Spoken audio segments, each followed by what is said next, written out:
me in a moment of mindful self harmonizing. I really am conscious of using the term harmonization versus regulation, um, because when I say regulation, it reminds me of control. And we want to harmonize our nervous system. Many of us are coming from one thing to another, or we're having lunch while we're listening in, and that's totally okay. But this gives you an opportunity to have a moment of transition. We often think of supporting children through transitional moments, but we forget as adults, we need those moments too. If you are joining in with us, that's awesome. But please do whatever your body needs at this moment. So if you need to take a little break or stand up and do a stretch or, you know, take a breath, whatever comes to your mind that your body is calling for the next minute or so, please do so. So that helps you find some harmonization and presence as we move forward with the next hour or so. So if you're joining in with us, I invite you to kind of sit up tall and uncross your feet and just check in with your body, see how it's doing. I like to call attention to my shoulders and drop my shoulders from my ears, maybe slow down my breathing a bit. That helps me slow down the thoughts of my mind. And just check in. Ask yourself, how are you doing? How's your heart? How's your body? How's your mind? And enjoy the next minute or so as I share some really beautiful autumn scenes. Oops, I don't think I shared sound. One moment. And as we're thinking of this season and autumn, I invite you to also bring to mind gratitude, what that means to you. Just thinking about that, thinking about also abundance and connection with family and friends at this time of the year too. So enjoy the next minute or so.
Welcome back, everyone.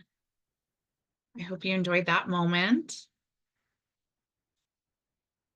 And I hope that it helps you transition from the getting here to being here and for us to be a little bit more present with each other today. Just by a show of hands or an emoji, or even in the chat, how many folks are familiar with reflective practice and the framework? Great. Thanks, Christy. All right. Have some folks familiar with it. That's great to see. Great to hear.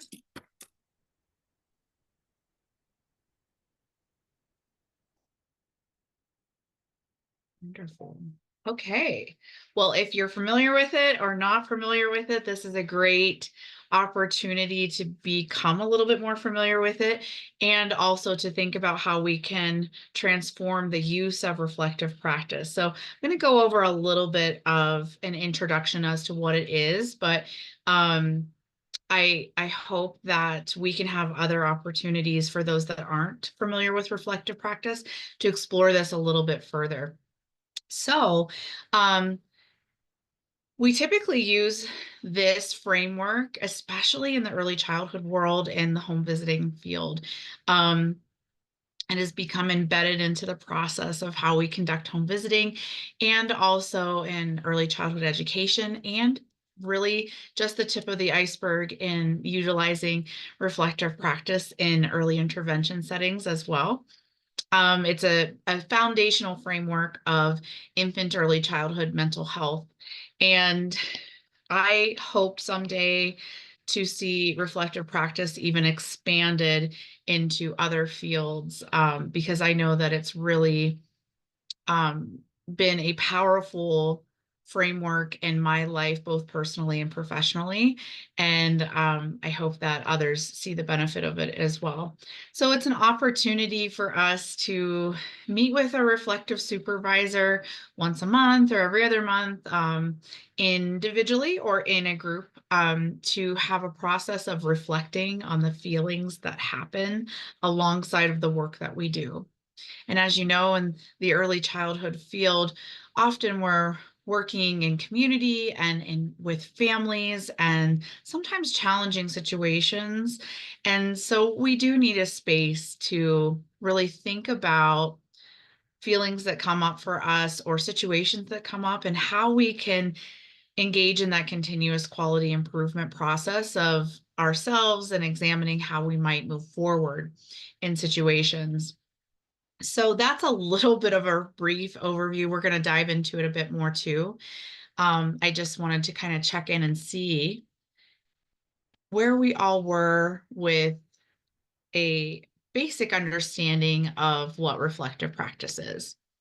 So today I'm going to actually invite us to join on a journey together of reimagining how we use reflective practice, in the early childhood world and also in community organizing. And so I invite you to sit back and get comfortable and join us on a journey of learning more about transformational reflective practice.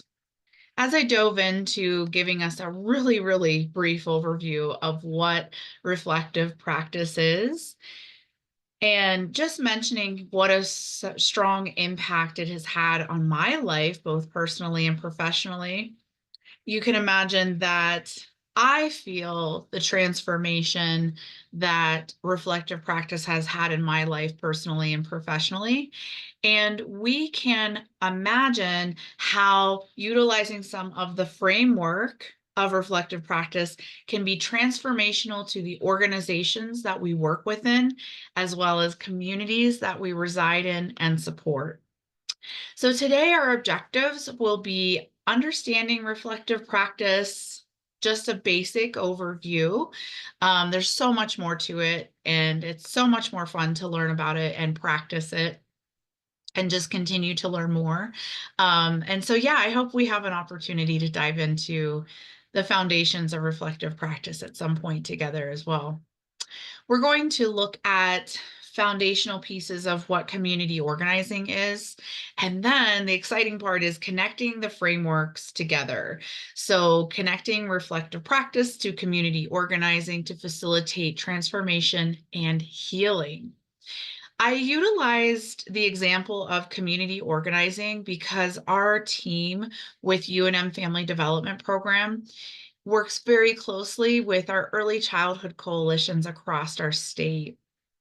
And this is such a great opportunity to connect community organizing to the early childhood world of supporting young children and families.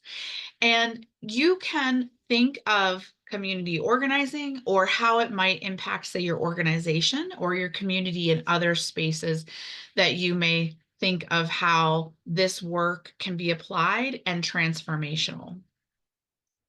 So we're going to use that example today, but please do, I invite yourself to kind of fill in the blanks of how you might see this as being transformational to your team and to your organizations, to your communities, and beyond. Maybe even beyond to systems. And what I mean by systems are larger systems such as education, when we think of that, or healthcare, or um, other larger systems that we work with. So, again, what is reflective practice? Reflection is the stepping back to consider the work from multiple perspectives, including from what one and others observe, feel, and think.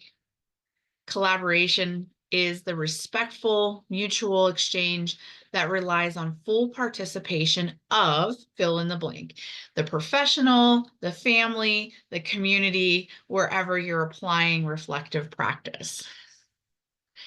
Learning organization where open communication and idea development can flow in several directions, not merely from the top down. So, reflective practice and engaging in reflective supervision or group reflection allows us to examine different perspectives, to engage in conversations in a non hierarchical way. So we create relationship and partnership with each other to explore maybe a situation or something that occurred, or the work that we're doing, to then examine the feelings alongside of that, and then start to creatively think about strategies, solutions.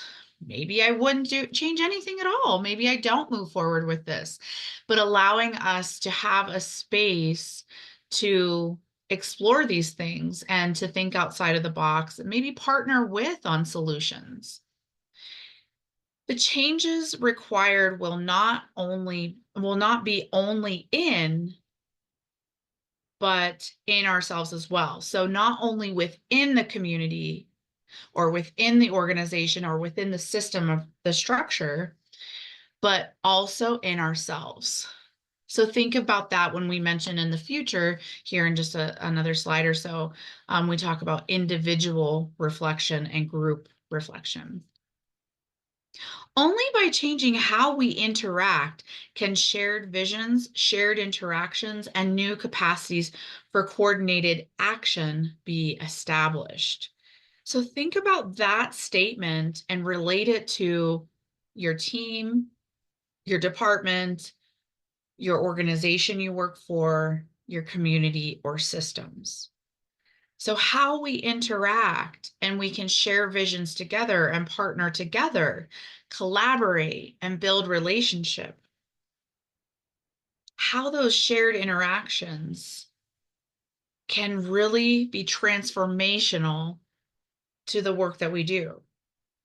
Reflective practice allows us to add new capacity for coordinated action to be established so that we can really work together as a community or a team or so on. Reflective practice allows us to have a space to explore the heaviness sometimes, the intensity. We have so much going on and so many demands in our professional lives.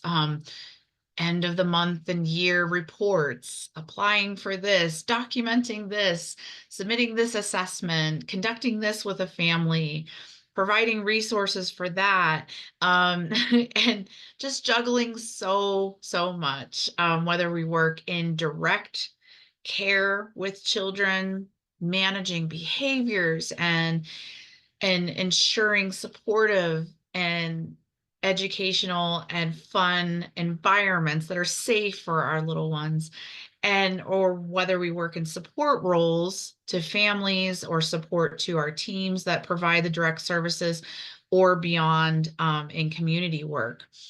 There is so much to hold at times. Also, keeping in mind, in this gorgeous, amazing, beautiful, diverse state that we live in, we do have so many strengths and so much resilience, but we also do have some opportunities for growth and change. And so we do know the startling statistics surrounding adverse childhood experiences and trauma that our children and families experience, and the high rates of poverty. And often that falls through to the professionals that support these families too, of in the way of secondary trauma or compassion fatigue of the things that we're supporting families through. And so sometimes the work can get heavy, sometimes it can get hard. And reflective practice allows us a space that we're carrying this heaviness around to maybe set something down for a moment and truly feel attuned and a relationship with your reflective supervisor. Kind of organize your thoughts and your feelings around a certain situation. Take a rest for a minute and reset. I may have to pick that heaviness back up and continue on with whatever I'm doing, or I may find that I can actually set that aside and I don't have to pick it back up. And that's what we talk about with capacity building. It allows us to build capacity, it allows us to have a rest, but also it allows us to think about things differently, allows us, our reflective supervisor, to model things to us so that we can carry that into the work that we do. And we can be more reflective in supporting those little ones and our families. So that's another area of capacity building that can occur with engaging in reflective practice. So, some of the foundational pieces of reflective practice is that it's relationship based. We all know that everything in our world, personally and professionally, moves through relationships. So, we have relationships with everyone we encounter, and we know the importance of being attuned and creating relationships. Collaborative relationship for growth individually and within groups. So there's individual reflection and group reflection. It's my coaching and advocacy that if you adopt something like this within a community coalition or an organization, that we have opportunities for both individual and group reflection. A little harder in the community space because we're dealing with, larger numbers of people, but you can absolutely model in individual interactions with people some of the frameworks of reflective practice, such as deep listening. That's something that we can carry out through all of our daily interactions. Within a smaller team or organization, if we have the opportunity to structurally set up individual reflection time for each individual or employee or team member, and then also allow us to come together as a group, we can build capacity and have shared vision as a group. But it's really hard to move a group forward without individual reflection. And that, again, that continuous quality improvement process. I don't know about you all, but one of my personal philosophies is to try to be better each and every day, to learn from what has happened the day before, maybe reflect on it and have an opportunity to reset and try it again tomorrow and try to be better the next day, even if it's just something small. And so that is exactly this. This is the opportunity to, again, engage in that CQI process, or that continuous quality improvement, of acknowledging mistakes, or, hey, I actually wouldn't change the way I would do that. I did the best I could with the information that I had. understanding different perspectives and understanding ways that we can move forward and learn from things. It's just a learning process always. And most of us are lifelong learners. So that's why this speaks to so many of us. It's strengths based. This allows us an opportunity to celebrate strengths and to look in an asset oriented way of thinking or mindset. So we can look at, hey, the situation happened. What worked? What did I learn from it? How can I build from those strengths? And where might be my areas of opportunities to develop some goals or things or actions that I might do or change moving forward? Think about how that translates to communities. If we start with what's working, where we can move from there, we have solid foundations.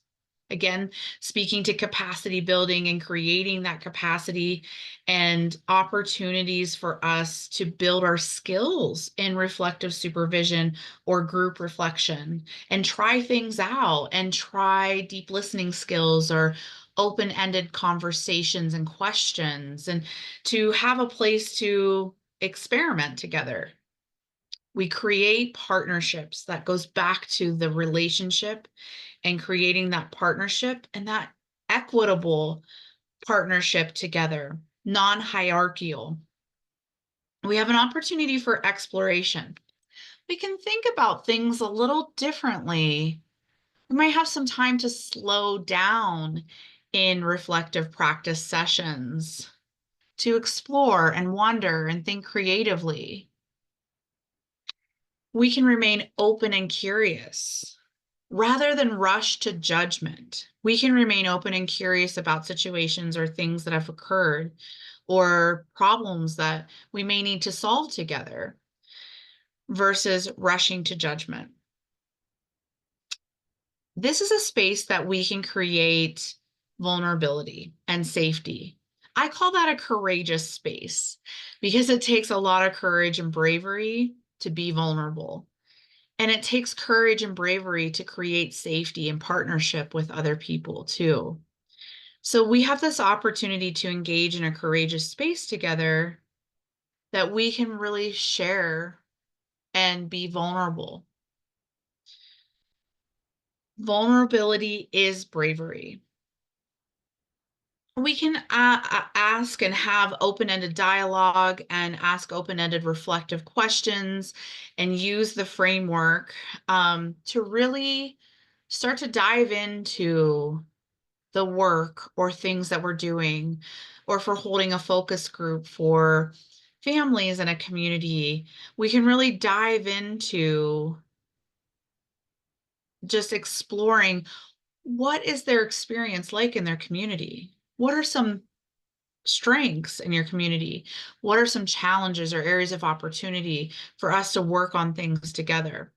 So I might say to someone that I'm in a reflective supervision session with, what has it been like to be a caregiver or a professional over the past month? So if I were doing a focus group, back to that example, I might say, what's it been like for you to be a family living in blank community the past month?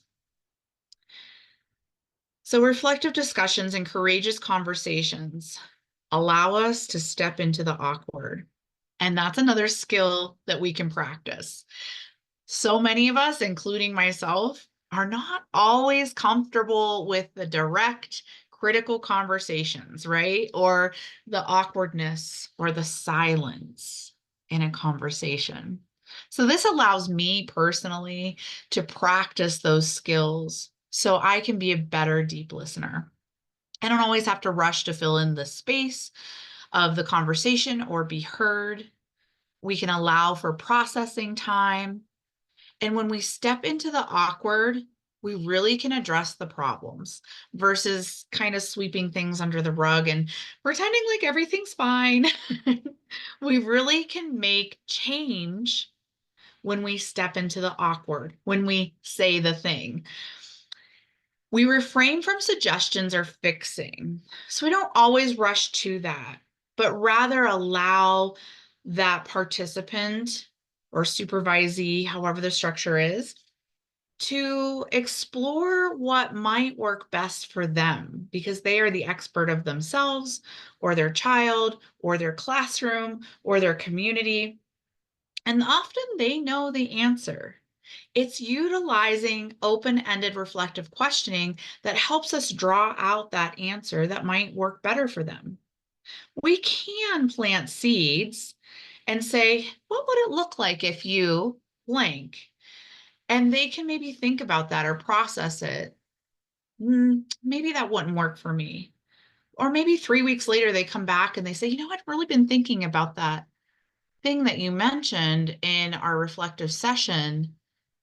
And I thought I would give it a try. And it's been really successful, or it didn't work. But it's a way to just remain open and curious again about solutions and strategies. We can identify challenges and barriers, then move towards goal areas. So we can allow for time for the feeling, thinking, then the doing. We are not robots. We do have feelings. And sometimes it's hard to have time and space to really explore those feelings that do come up. And this allows us to have a space to slow down to do so. And one thing I'd love to point out is if you engage in reflective practice and supervision within your organizations, it's been my professional experience that it's very important to separate administrative supervision and check-ins with your reflective sessions. So for example, you can be very reflective and use some of these skills in your administrative supervision when discussing, say, time cards and payroll and performance evaluations and things like that that come up administratively. You can be very reflective and learn from reflective practice on how to engage in that. But it should be very separate from giving that time and space that's dedicated to just group reflection. Sometimes it's hard to catch everyone. So you're having group reflection and you're thinking, well, I have a few announcements and cut into that meeting. And it's my experience that the best is to really show dedication to the reflective process and allow for time to really just engage in that and slow down. Again, when engaging in these kind of discussions, it's a vulnerable space and it can activate some folks and feelings. And so it's just not always the best to then oh, now I'm going to sandwich this with some administrative things that need to be passed on as well. So it's best practice to really separate those things. But I do know everyone has such busy schedules. Many of us that work in, say, the home visiting or EI world are on the road. So it's really hard to get everyone together. Sometimes we're in different locations as far as this preschool center's on this side of town and this one's in this county. And so sometimes it's hard to get everyone together. And I do understand that, but it is best practice to keep them separate. But you can be very reflective about your administrative supervision.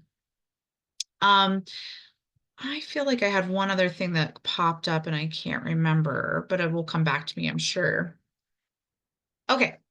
So here are some of the foundations, and I want you to keep them in mind for when we talk about community organizing in just a moment. So it gives us an opportunity to slow down, connect, it's relationship based, allows us to be heard, feel heard, and practice deep listening.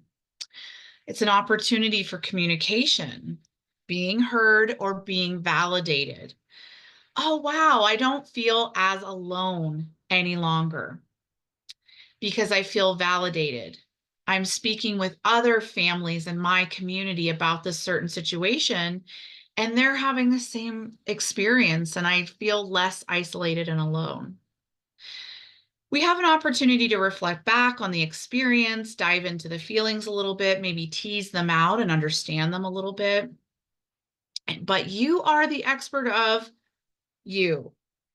And you have the answers. So again, thinking about that example, the family caregiver is the expert of that child.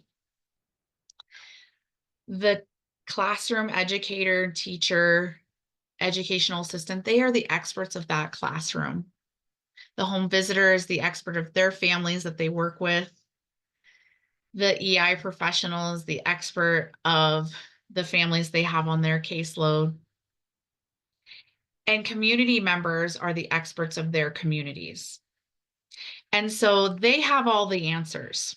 They really do.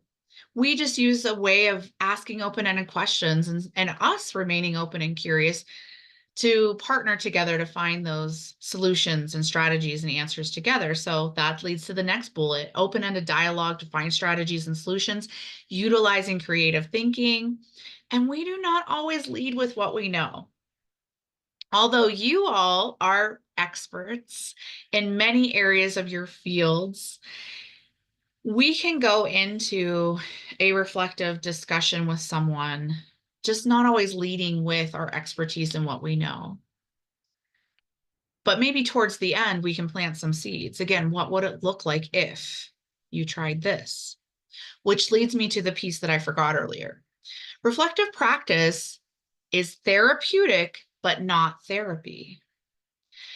So if we do come into a situation where a team member or community member maybe is struggling with something a little bit deeper than what reflective practice can support with, this is an opportunity for a screening place too, to then provide a resource or referral to consider, hey, what would it look like if you engaged in some therapy or a support group?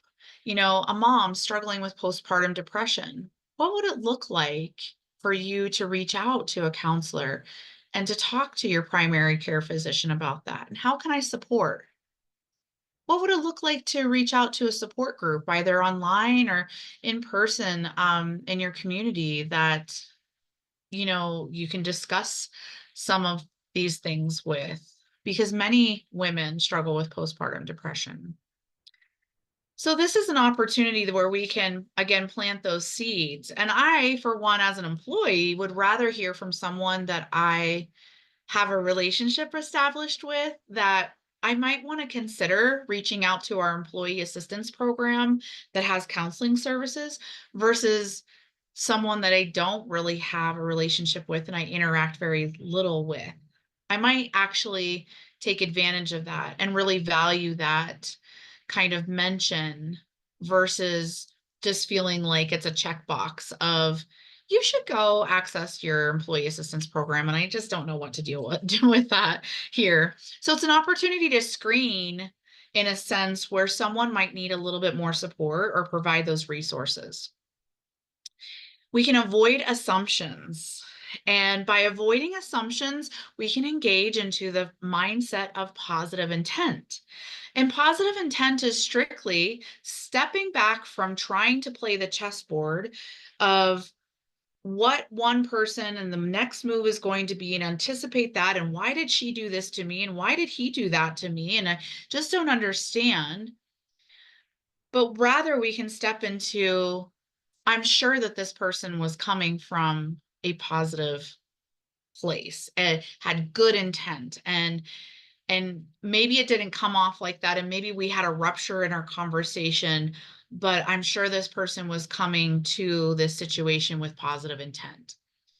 That actually changes the neurobiology in our minds, with our neural connections and pathways in our brain. We won't get into all the neurobiology, but it really does literally change your mindset. It changes chemical reactions in your minds by switching to not toxic positivity or positive thinking or anything like that, but rather remaining open and curious, avoiding the assumption that someone else was doing something else to us, and stepping into thinking about that person as probably acting in a positive way with their intentions, but maybe it didn't come out like that.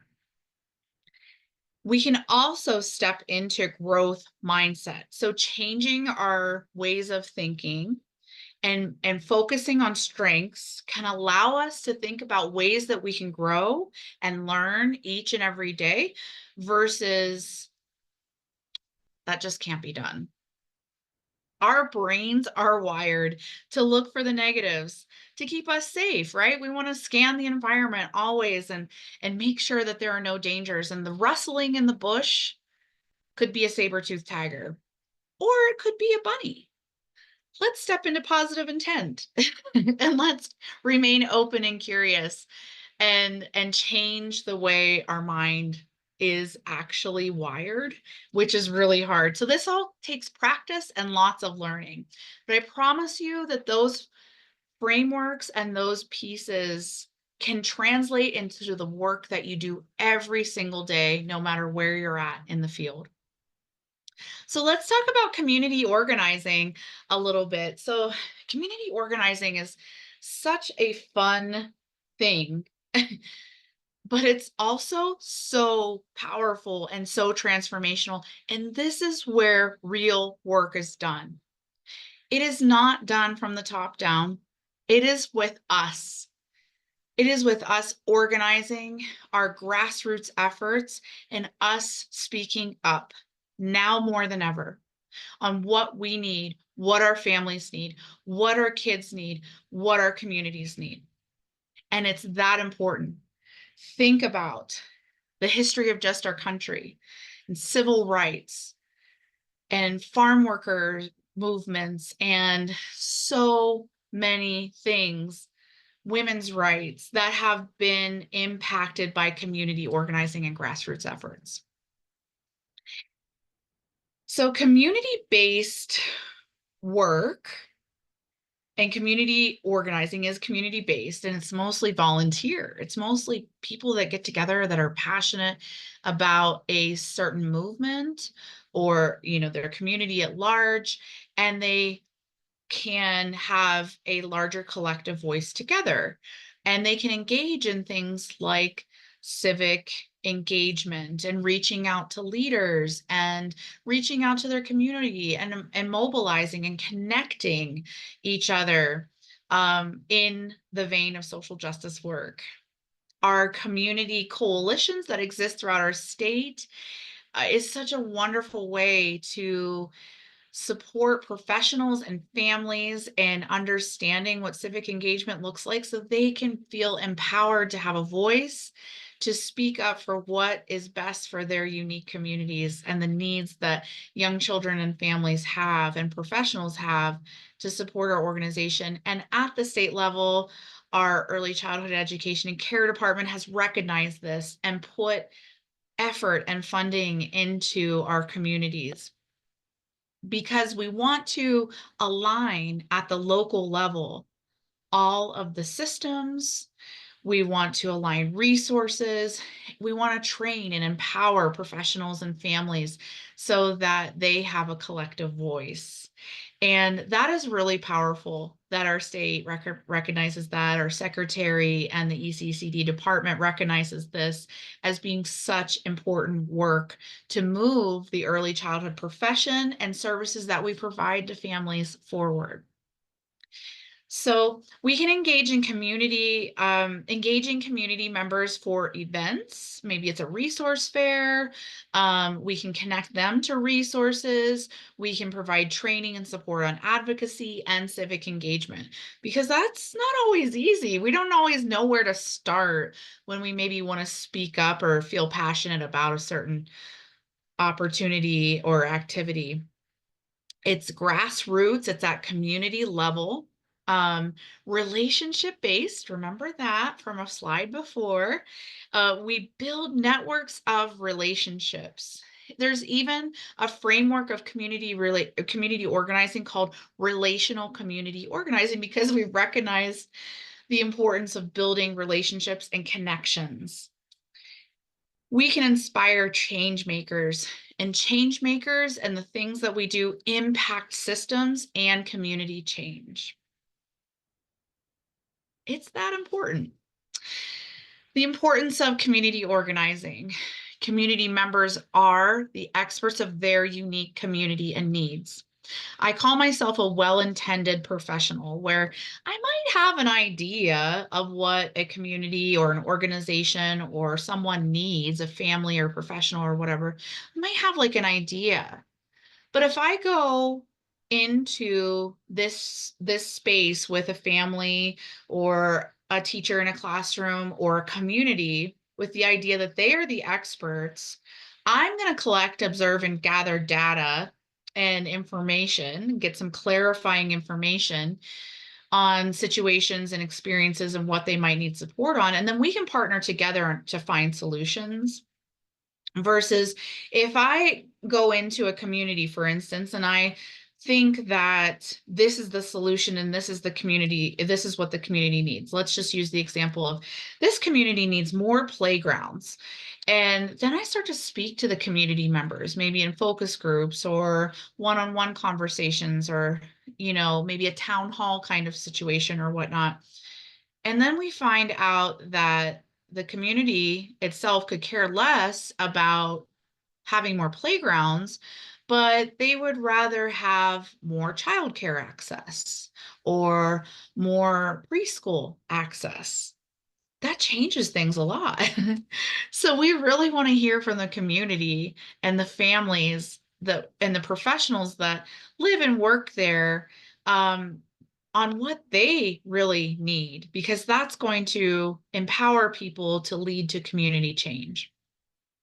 And community members can connect directly to local resources through coalitions or community organizing groups, nonprofits that are grassroots efforts. And community members can build direct relationships with these folks and with each other. So then in the future, they know, hey, my neighbor needs a food box. I know exactly who to contact to help them. And we can build that direct relationship at the community level. We have an opportunity to elevate the community voice. Their voice, our voice matters. And we can build and grow capacity. Remember that capacity building a little bit ago? Locally. And that is the feeling of empowerment. We can allow people to not feel like they are passive members in a community, a society, a system, but rather they have a voice and they can advocate for themselves or their families or their children or their profession. An engagement of the community to build a better future. We can't do it alone. So now we get to connect reflective practice to community. And so we might have opportunities specifically with community organizing to have dialogue time, focus groups, whatever you'd like to refer to it, town halls, whatnot, with the community experts, so the folks, families, and professionals that live and work in the community, and us practice our deep listening skills. So you can see now where we're connecting some of those reflective practice frameworks to community and community organizing. We can step into avoiding assumptions. Me as the professional coming into a community, I can step away from, oh, this community, there's just so many problems here and they're just not engaged in their community. Instead, I can step into a space non-judgmentally and remaining open and curious, again, connecting the reflective practice framework to community. And I can just really listen and avoid those assumptions and learn from the community. We have the opportunity to build relationships, connect, and reflect together. We can find ways to partner with each other, and we can find ways that we are more alike than different in communities, yet still continue to celebrate diversity. We have an opportunity to utilize rupture and repair skills and practice those skills. We can create courageous spaces where people feel safe to be vulnerable and really share their experiences and connect with each other. Just imagine, for those of us that are moms or support moms having babies and, prenatally and postpartumly, if we had more spaces and it was more normalized to talk about, say, our birth stories, how that might impact postpartum depression. Just an example and food for thought.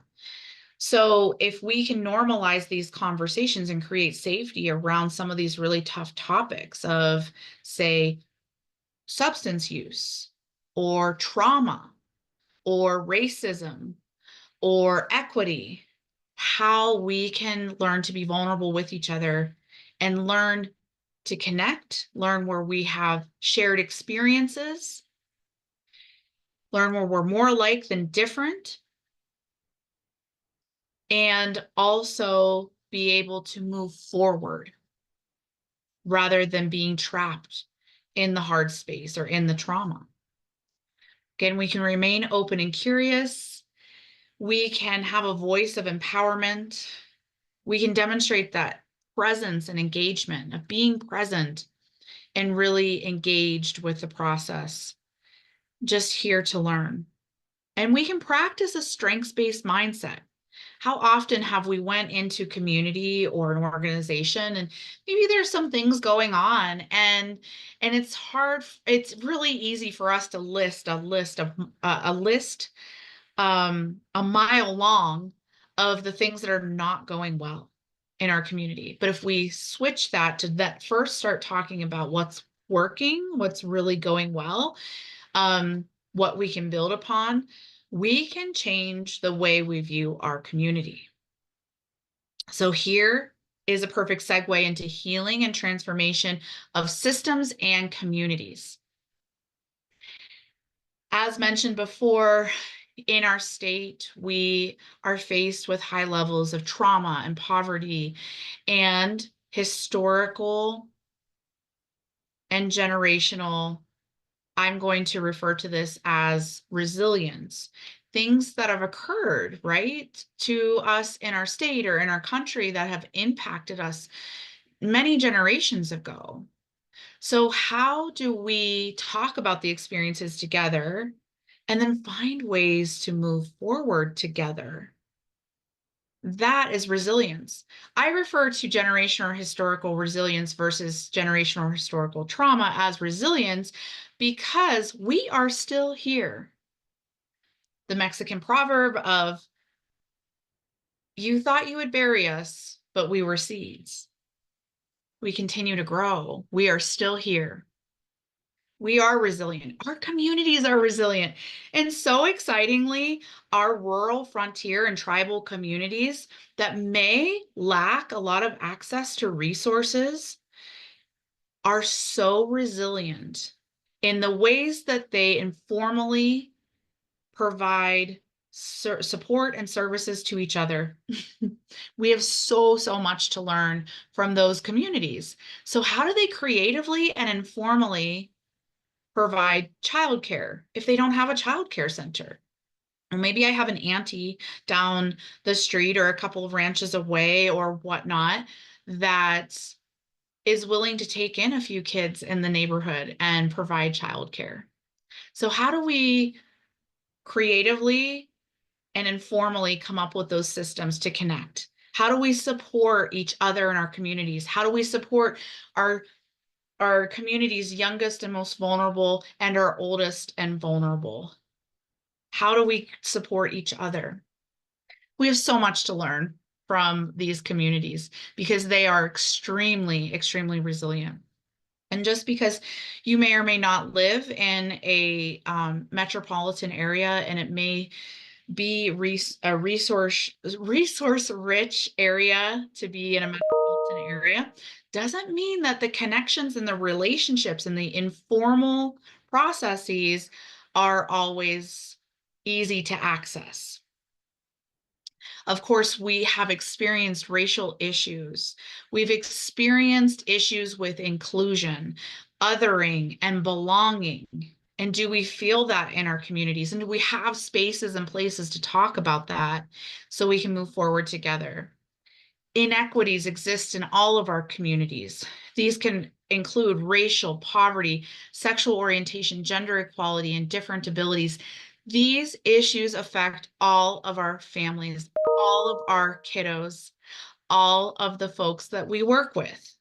And so, do we have places and spaces to explore that and find the connection where we are more alike than different, yet celebrate diversity and move forward together? and really heal and transform. And reflective practice can give us a framework and a structure to have that dialogue, because it is the awkward, it is the hard thing to talk about.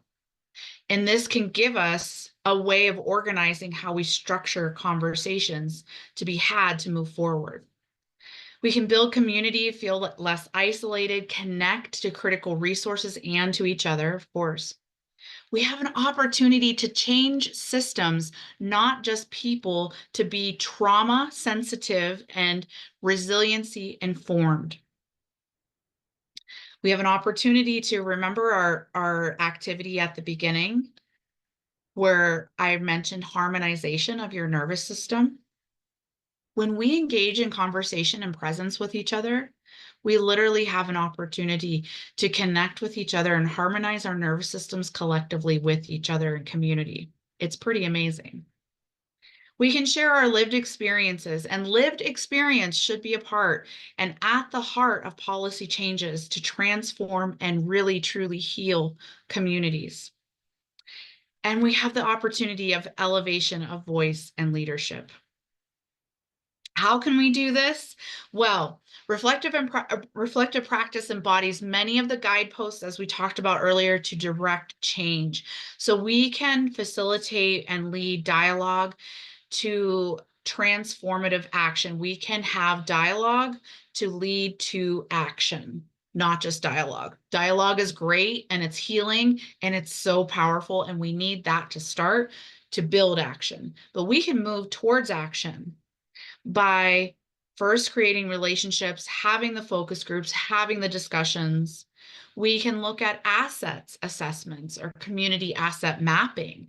What is working in our community? Where do we have opportunities for growth and goal areas? And of course, move forward with strengths-based planning.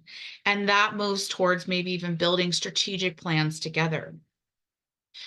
We have the opportunity for empowerment and support to our community members or to our organization team members by offering training for leadership, really elevating leadership skills, civic engagement, and change is directed by the experts of the community members. How powerful is that? And that's it for today, of connecting reflective practice to community organizing. Or like I said, you can take that into your organization that you work within, your team, your department, or so on. And here are some of the resources that I utilized. I hope that this was beneficial to think about how this might be a transformational framework to really build that ripple effect. We can transform ourselves as individuals, our groups, our teams, the places we work, our communities together. And here are some ways to do so. So we just have a couple of quick, a few minutes. So if you have any quick questions or takeaways, I'd love to hear that. And thank you so much. Thanks for all the gratitude in the chat. I really appreciate that.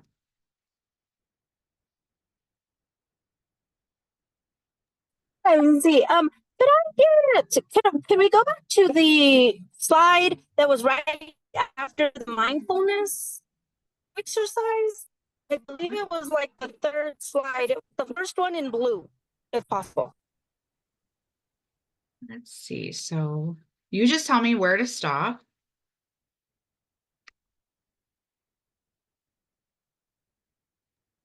Um, let's see. What is reflective? One right before this one. Okay. The I objectives? think. Yes, yes. No, right there after objectives. I'm sorry. So after objectives, we have what is reflective practice, then moving into, Oh, yeah. That's the one right there with the mirror. okay. Okay, thank Yeah, of course. Of course. Thank you.